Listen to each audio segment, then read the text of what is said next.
Welcome back.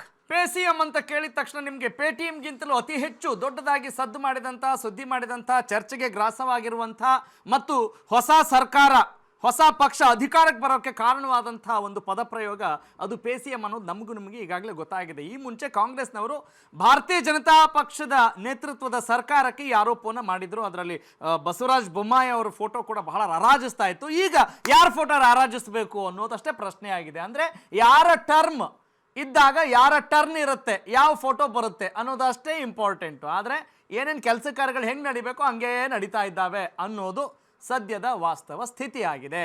S, ಹಿಂಗಿರುವಾಗ ಈ PayCM 2.0 ಅಂದರೆ ಅವ್ರೇನು ಮಾಡಿದ್ರಲ್ಲ, ಈಗ ಇದು ತಿರುಗುಬಾಣ ಆಗ್ತಾ ಇದೆ ಅನ್ನೋದು ಒಂದು ಪ್ರಶ್ನೆ. ಅದಕ್ಕಿಂತ ಮುಂಚಿತವಾಗಿ ನಮ್ಮ JDS ವಕ್ತಾರರು, ಈಗ ಅವರು ನಮ್ಗೆ ಸದ್ಯಕ್ಕೆ ಅವರೇ HD ಕುಮಾರಸ್ವಾಮಿ, ನಾಗೇಂದ್ರ ಬಾಬು ಅವ್ರನ್ನ ನಾವು ಕೇಳೋಣ.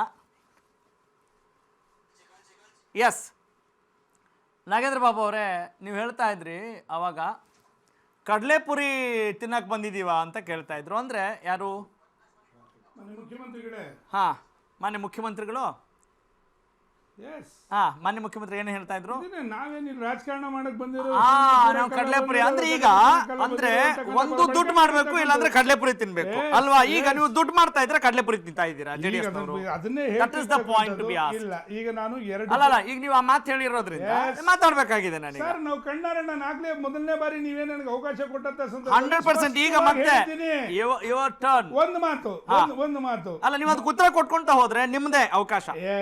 ಓಕೆ, ಈಗ ಎರಡು ಪ್ರಶ್ನೆಗೆ ನೀವು ಉತ್ತರ ಕೊಡ್ಬೇಕು. ಉತ್ತರ ಕೊಟ್ಕೊಳ್ತಾನೆ ನಿಮ್ಮ ವಾದವನ್ನು ಮಂಡಿಸಬೇಕು ಅಂತ ನನ್ನ ಬಲವಾದ ಪ್ರಾರ್ಥನೆ, ಮನವಿ, ವಿನಂತಿ ಮತ್ತು ಏನು ನಿವೇದನೆ. ಎರಡು ಪ್ರಶ್ನೆ. ಒಂದು, ನೀವು ಕಡಲೆಪುರಿ ತಿಂತಾ ಇದ್ದೀರಾ ಅಥವಾ ದುಡ್ಡು ಮಾಡ್ತಾ ಇದ್ದೀರಾ? ಒಂದು. ಅದರ ಜೊತೆಗೆ ಕುಮಾರ್ ಅವ್ರು ಕೂಡ ಹೇಳಿದ್ರು, ಯಾರು ಪ್ರಜ್ವಲ್ ರೇವಣ್ಣ ಅವ್ರು ಹೇಳಿದ್ರು ಅಂತ ಅನ್ಕೊಳ್ಳಿ, ಸೂಟ್ ಕೇಸ್ ರಾಜಕಾರಣ, ಸೂಟ್ ಕೇಸ್ ಇಲ್ಲದೆ ನಾವು ಯಾರಿಗೂ ಟಿಕೆಟ್ ಕೊಡಲ್ಲ ಅನ್ನೋದನ್ನ ಹೇಳ್ತಾ ಇದ್ರು. ಆ ಮಾತಿಗೆ ನಿಮ್ಮ ಪ್ರತಿಕ್ರಿಯೆಗಳೇನು? ಇಷ್ಟೆಲ್ಲ ಆರೋಪಗಳನ್ನ ಇಟ್ಕೊಂಡು ನೀವು ಯಾವ ಆಧಾರದ ಮೇಲೆ, ಯಾವ ನೈತಿಕತೆಯ ಮೇಲೆ ಈ ಪ್ರಶ್ನೆಯನ್ನ ಇವತ್ತಿನ ಹಾಲಿ ಮುಖ್ಯಮಂತ್ರಿಗಳಿಗೆ ನೀವು ಪ್ರಶ್ನೆ ಮಾಡ್ತಾ ಇದ್ದೀರಿ? ಸೊ ಇದು ವೈಯಕ್ತಿಕ ದ್ವೇಷ ಅನ್ನುವ ಒಂದು ಆರೋಪ ಎದ್ದು ಕಾಣ್ತಾ ಇದೆ. Please go head. ಸನ್ಮಾನ್ಯ ದೇವೇಗೌಡರು ಈ ರಾಜ್ಯದ ಮುಖ್ಯಮಂತ್ರಿಗಳಾಗಿ ಮತ್ತು ಈ ದೇಶದ ಪ್ರಧಾನಿಗಳಾದಂಥ ಸಂದರ್ಭದಲ್ಲಿ, ಇದೇ ಸಮ್ಮಿಶ್ರ ಸರ್ಕಾರಗಳಲ್ಲಿರ್ತಕ್ಕಂಥ ಸಂದರ್ಭದಲ್ಲಿ ಯಾವುದೇ ರೀತಿ ಹಗರಣ ನಡೀಲಿಲ್ಲ. ನಾನು ಹೇಳಿದ್ರೆ ಅಲ್ಲಿ ಬರ್ತೀನಿ, ಡೈರೆಕ್ಟ್ ಆಗಿ ಬರಬೇಕು.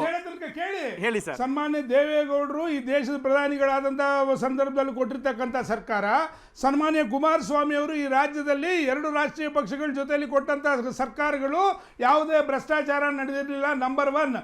ನಂಬರ್ 2, ಮಾನ್ಯ ಕಾಂಗ್ರೆಸ್ ವಕ್ತಾರರು ಮಾತಾಡ್ತಾ ಹೇಳ್ತಿದ್ರು, ಕುಮಾರಸ್ವಾಮಿ ಅವರಿಗೆ ಯಡಿಯೂರಪ್ಪನವ್ರು ಏನೋ ಹೇಳಿದ್ರು ನಾಗರಾವು ಅಂತೇಳಿ.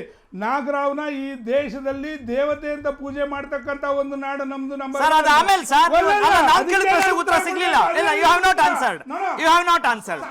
ಅದು ಆಮೇಲೆ ಬನ್ನಿ. ಎಲ್ಲ ಒಂದ್ ನಿಮಿಷ ಸರ್, ಆಮೇಲೆ ಬನ್ನಿ, ಅದು ಖಂಡಿತ ಬನ್ನಿ. ನನ್ನ ಪ್ರಶ್ನೆಗೆ ಎಸ್ ಆರ್ ನೋ ಅಂತ ಉತ್ತರ ಕೊಟ್ಕೊಂಡು ಒಂದ್ ನಿಮಿಷ. ಕುಮಾರ್ ಅವರೇ, ಪ್ಲೀಸ್ ಡೋಂಟ್ ಇಂಟರ್ಫಿಯರ್. ಕುಮಾರ್ ಅವರೇ please respect the decorum please. Sorry. Yes ಹೇಳಿ ನಾಗೇಂದ್ರ ಬಾಬು ಅವರೇ.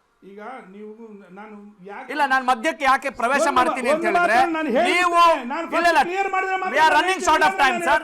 ಇಲ್ಲ ಅಂದ್ರೆ ನೀವು ಅದು ಎಸ್ಕೇಪಿಸಮ್ ಅಂತ ಭಾವಿಸ್ತೀರಿ. ಎಸ್ಕೇಪಿಸಮ್ ಅಂತ ಪಕ್ಕ ಯಾಕೆ ಅಂತಂದ್ರೆ ನೀವು ನನಗೆ ಅವಕಾಶ ಕೊಡಲ್ಲ, ನಿಮ್ಗೆ ಅವಕಾಶ ಆಗುತ್ತೆ. ಅವರು ಹೇಳಿರ್ತಕ್ಕಂಥ ಉತ್ತರ ಏನ್ ಗೊತ್ತಾ, ನಾಗರಾವು ಅಂತ ಹೇಳಿ. ನಾನು ನಾಗರಾವುಗಳನ್ನ, ನನ್ನ ಪ್ರಶ್ನೆಗೆ ನೀವು ಉತ್ತರ ಕೊಡಬಾರದು. ಹಂಗಿದ್ರೆ ಅದನ್ನ ಕೊಡಬೇಕಂದ್ರೆ ಉತ್ತರ ಕೊಡಬೇಕು ಮೊದಲು. ಹಂಗಿದೆ, ಅದು ಲಿಂಕ್ ಇದೆ. ಒಂದ್ ನಿಮಿಷ, ಓಕೆ ಕೊಡ್ಲಿ. Please wait. ಇಲ್ಲ, ಮಧ್ಯಕ್ಕೆ ನೀವು ಈಗ ಫಾಸ್ಟ್ ಆಗಿ ಹೋದ್ರೆ ಅನುಕೂಲ. ಈಗ ನಾಗರಾವ್ ನೋಡಿದ್ರಿ, ಎರಡ್ ತಲೆ ಹಾವುಗಳ ಬಗ್ಗೆ ಕೇಳಿದ್ದೀರಲ್ವಾ? ಕೇಳಿದೀವಿ ಸರ್. ನನ್ನ ಮುಂದೆ ಕೂತೈತಿ ನೋಡಿ. ಹಗಲು ರಾತ್ರಿ ಇದೇ ಕುಮಾರಸ್ವಾಮಿ ದೇವೇಗೌಡರನ್ನ ದೇವರಿಗಿಂತ ಹೆಚ್ಚಾಗಿ ಮಾತಾಡಿರ್ತಕ್ಕಂಥ ಎರಡು ತಲೆ ನಾಗರಾವ್ ಇದು.